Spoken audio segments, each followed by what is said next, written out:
Good morning, America. Today is Monday, April the 2nd, and it is 10:20.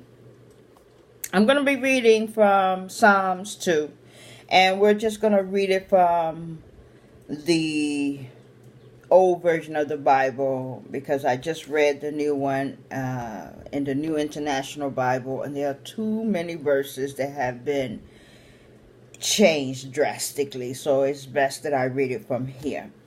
Chapter 2 talks about victorious inheritance of God's anointed.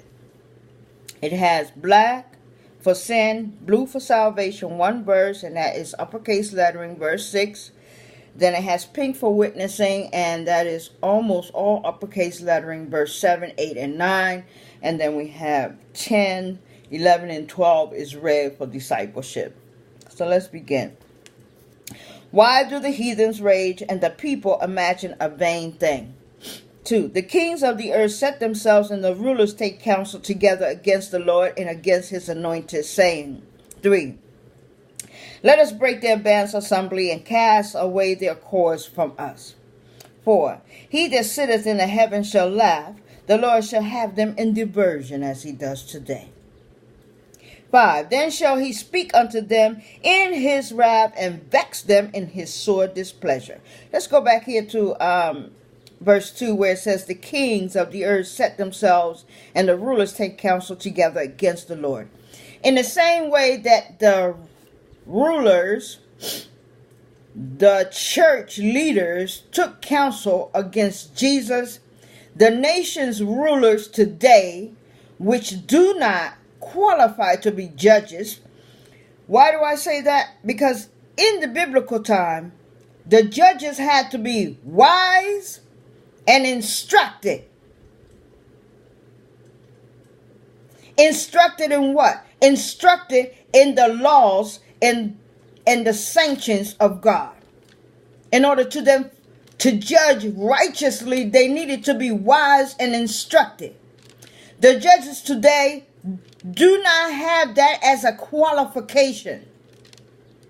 And because of that, they are unable to judge righteously.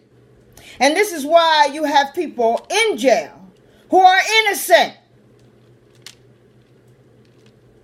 They served 5, 10, 15 years for something they didn't do. Why? Because they were judged by a judge that was worldly. He had no wisdom and he was not instructed. You must have wisdom, knowledge, and understanding in order to judge righteously. Why do you think the king asked of God to give him wisdom so that he may judge his people righteously?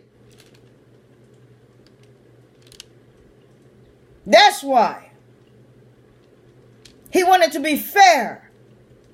He wanted to do things according to the sight of God. And this is why he asked for wisdom above all else. Not long life, not possessions. What did he ask for? He asked for wisdom, Solomon. But today these judges have no wisdom. They are not instructed. And therefore they send many people to the penitentiary who are innocent. Okay? Let's go to 4. He that sitteth in the heavens shall laugh, and the Lord shall have them in diversion. Okay? This is what's going on today. We are in a diversion. That's why things are happening here, there, and everywhere. All kinds of monstrosity. 5. Then he shall speak unto them in his wrath and vex them in his sore displeasure. Can nobody vex you like the Lord? Nobody. Can't nobody flood them subways in New York like the Lord? Nobody. A moment of vexation for the nation. 6. Uppercase lettering. Yet have I set my king upon my holy hill of Zion. This is all uppercase lettering. Verse 6 is blue for your salvation. Who is his king? Jesus Christ. Okay. 7, pink for witnessing. 7, 8, and 9 are pink for witnessing. And 8 and 9 is all uppercase lettering. 7, a portion of it is uppercase. So I will let you know when we get there. I will declare the decree the Lord has said unto me. Here comes the uppercase lettering for verse 7. Thou art my son, this day have I begotten thee. Okay. 8. Ask of me, and I shall give thee the heathen for thy inheritance, and the uttermost parts of the earth for thy possession. Just ask. That's what he said. Ask. If you are his son and his daughter, all you have to do is what? Ask. Right? 9. Thou shalt break them with a rod of iron. Thou shalt dash them in pieces like a potter's field. Who is able to do this? A son or daughter of the Lord who knows his statutes, his ordinances, his commandments. Okay. They are the ones who can do what? Thou shalt break them with a rod of iron. Thou shalt dash them in pieces like a potter's field. The cook can't do that. The president can't do that. The servant can do that. Okay? This is why he said, this day I have begotten thee. So although we are living in a wicked world, God still has sons and daughters that live here. Okay? He will always have servants on the earth. Always. Despite the fact that you may not recognize them, listen to them. They still exist on this earth in 2018. Okay? 10, 11, and 12. Ready for discipleship. Be wise now, therefore, O ye kings. Be instructed, ye judges of the earth. Be wise, O ye kings. A king is now a president. We don't have kings anymore, but we have presidents. Okay? And a wise president will do that which the Lord delights in. That's why he wants the transgenders out of his army. That is a wise president.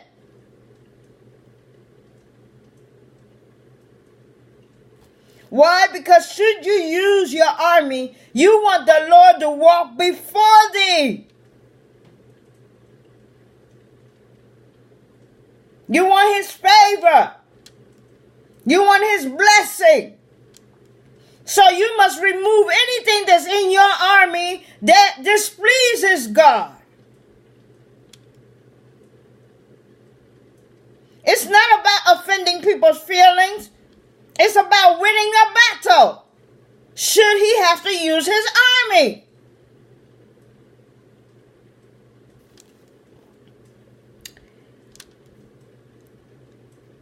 Be wise now, for O ye kings, be instructed, ye judges of the earth. The judges are not instructed today. They are not wise today. It is not a qualification today.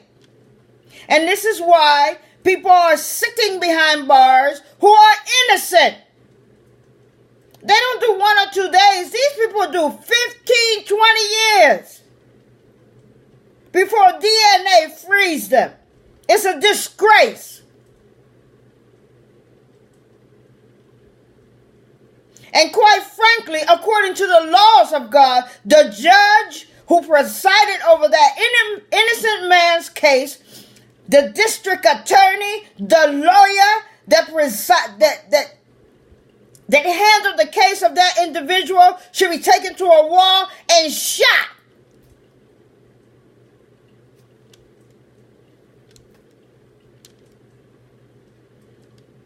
Literally.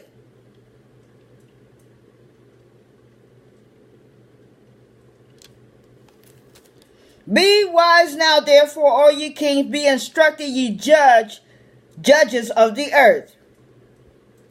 11. Serve the Lord with fear and rejoice with trembling. When you are judging, you are going to, if you serve the Lord with fear, you are not going to want to judge a case and convict an innocent individual. Why? Because you fear God.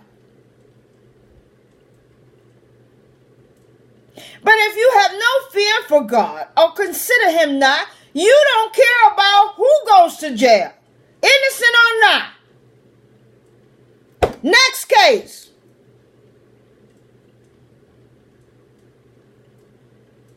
Scary. Scary. Especially for the African American among the people. They tend to go to jail for that which they have not done more than any other race in this country.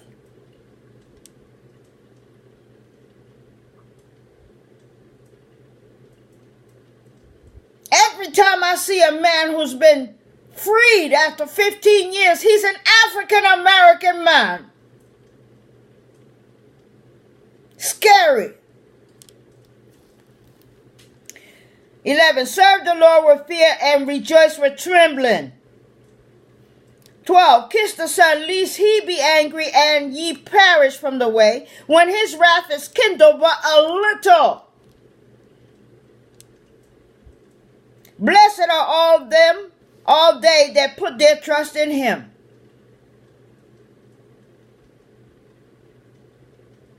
And these innocent individuals put their trust in God. That's how they gain their wisdom. That's how they gain their freedom as well.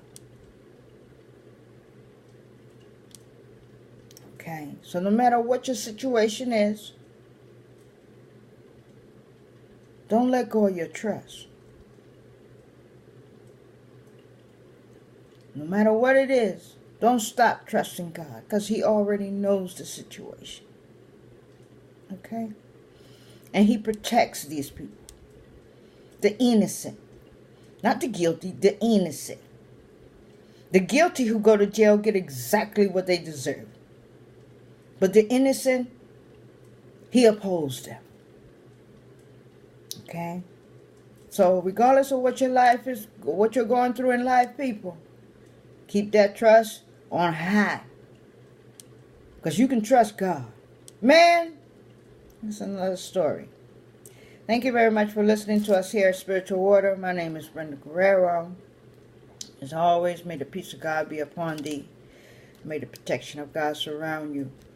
And may the will of God come from thee. Until the next time, enjoy the rest of your day. Thank you for listening.